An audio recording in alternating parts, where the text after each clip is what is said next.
Salam jumpa kembali saudara dan saudariku yang terkasih dalam Tuhan kita Yesus Kristus. Salam sejahtera untuk kita semua. Berkat Allah yang Maha Kuasa senantiasa menyertai kita. Hari Selasa tanggal 9 November tahun 2021 adalah pesta pemberkatan Gereja Basilik Lateran. Hari ini kita merayakan pesta pemberkatan Gereja Basilika Lateran yang didirikan oleh Kaisar Konstantinus Agung, putra Santa Helena pada tahun 324. Dalam sejarah kekristenan, inilah gereja sebagai bangunan pertama yang dibangun setelah terjadi penganiayaan dan pengejaran terhadap orang-orang Kristen. Pada awalnya, orang-orang Kristen beribadah di tempat-tempat tersembunyi, di katakombe-katakombe, atau di rumah-rumah orang Kristen. Dalam perkembangannya, Basilika di Lateran ini kemudian menjadi katedral atau tempat tinggal uskup Roma atau paus. Gereja ini dipandang sebagai induk semua gereja di dunia. Melalui pesta ini, kita mau mengungkapkan cinta kasih dan kesatuan kita dengan uskup Roma yang mempersatukan seluruh gereja dalam cinta kasih.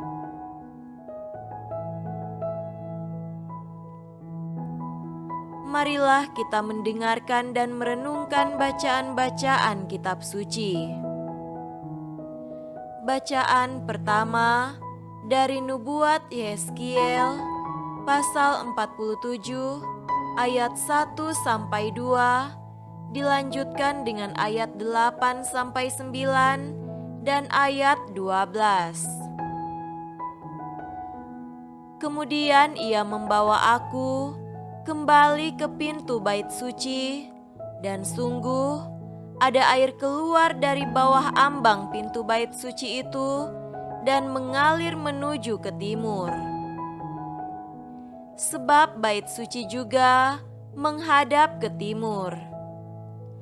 Dan air itu mengalir dari bawah bagian samping kanan dari bait suci itu sebelah selatan mezbah. Lalu diiringnya aku keluar melalui pintu gerbang utara, dan dibawanya aku berkeliling dari luar menuju pintu gerbang luar yang menghadap ke timur. Sungguh, air itu membual dari sebelah selatan. Ia berkata kepadaku, sungai ini mengalir menuju wilayah timur dan menurun ke Araba Yordan, dan bermuara di Laut Asin, air yang mengandung banyak garam, dan air itu menjadi tawar, sehingga kemana saja sungai itu mengalir, segala makhluk hidup yang berkeriapan di sana akan hidup.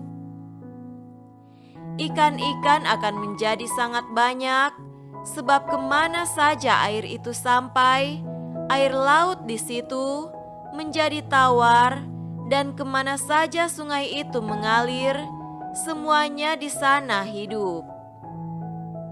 Pada kedua tepi sungai itu tumbuh bermacam-macam pohon buah-buahan yang daunnya tidak layu dan buahnya tidak habis-habis. Tiap bulan ada lagi buahnya yang baru, sebab pohon-pohon itu mendapat air dari tempat kudus itu. Buahnya menjadi makanan dan daunnya menjadi obat. Demikianlah sabda Tuhan. Syukur kepada Allah.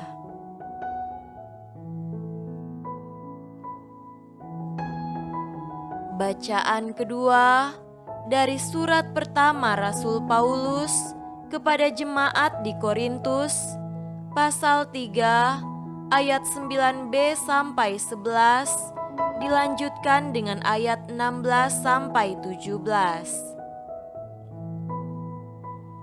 Kamu adalah ladang Allah, bangunan Allah. Sesuai dengan kasih karunia Allah yang dianugerahkan kepadaku, aku sebagai seorang ahli bangunan yang cakap telah meletakkan dasar dan orang lain membangun terus di atasnya. Tetapi tiap-tiap orang harus memperhatikan bagaimana ia harus membangun di atasnya. Karena tidak ada seorang pun yang dapat meletakkan dasar lain daripada dasar yang telah diletakkan, yaitu Yesus Kristus.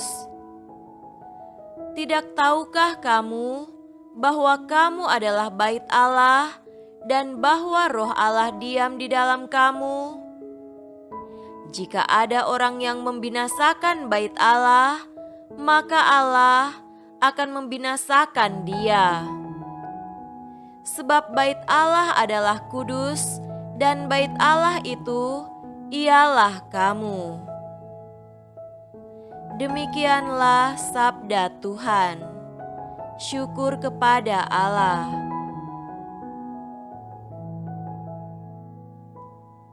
Tuhan beserta kita sekarang dan selama-lamanya.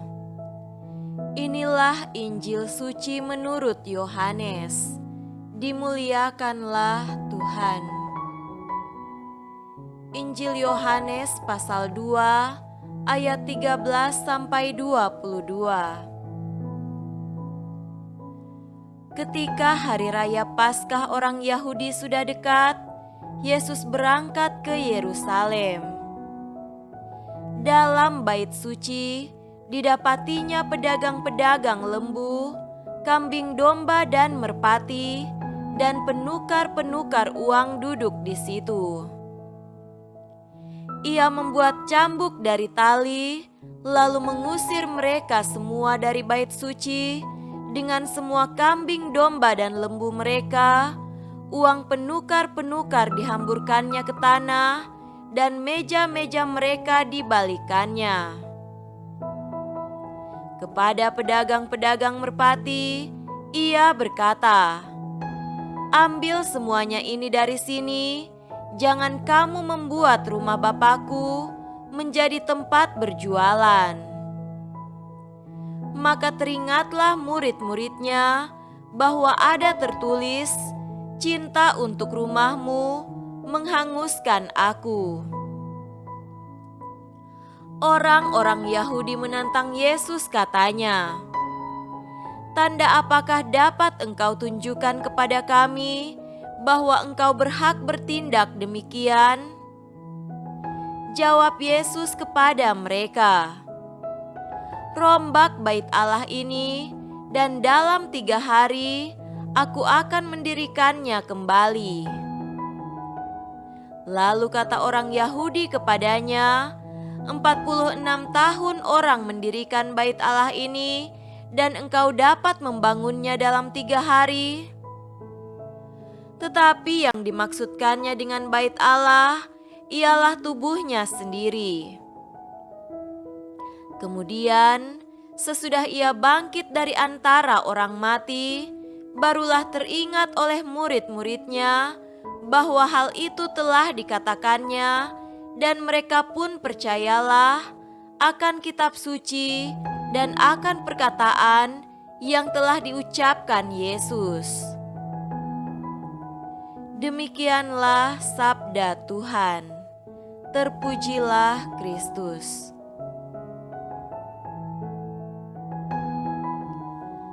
Saudara-saudariku yang terkasih dalam Tuhan kita Yesus Kristus, tema renungan kita pada hari ini adalah rombaklah bait Allah ini. Hari ini gereja memperingati pemberkatan Gereja Basilik Lateran yang dianggap sebagai induk semua gereja di dunia. Bacaan yang dipilih tentang bait suci di Yerusalem dalam penglihatan Nabi Yehezkiel. Dari bawah ambang bait suci itu keluar air dan mengalir ke timur. Air adalah sumber kehidupan, dan tanpa air, manusia, hewan, dan tumbuhan di bumi akan mati. Air yang keluar dari ambang bait suci itu melimpah dan semakin banyak, sehingga menjadi sungai yang besar. Dan air itu mengalir ke timur ke Araba Yordan, yang merupakan padang pasir yang kering dan gersang. Maka di tempat itu terdapat kehidupan. Pada kedua tepi sungai yang mengalir itu tumbuh bermacam-macam pohon buah-buahan yang daunnya tidak pernah layu dan buahnya tidak habis-habis. Buahnya menjadi makanan dan daunnya menjadi obat. Betapa indah dan mendalam pelukisan Nabi Yehezkiel tentang bait suci sebagai mata air dan sumber kehidupan. Dari sanalah mengalir kehidupan dan keselamatan sampai di tempat yang kering dan gersang sekalipun. Saudara-saudariku terkasih, dalam bacaan Injil pada hari ini, Tuhan Yesus menyucikan bait suci di Yerusalem yang merupakan rumah Allah dan tempat berdoa. Mereka telah menjadikan bait suci sebagai tempat berjualan, dan Tuhan Yesus mengusir semua pedagang itu untuk mengembalikan fungsi dan makna bait suci yang sebenarnya. Ketika ditantang oleh orang-orang Yahudi atas tindakannya mengusir para pedagang itu, Yesus berkata, "Rombaklah bait Allah ini, dan dalam waktu 3 hari Aku akan mendirikannya kembali." Bait Allah bukan hanya bangunan suci di Yerusalem, melainkan tempat kediaman Allah secara sempurna di dalam dunia ini, yaitu di dalam diri Yesus, Putra Allah. Yesuslah bait Allah yang akan dirobohkan dan dibunuh oleh orang Yahudi, kemudian didirikan atau bangkit kembali dalam 3 hari.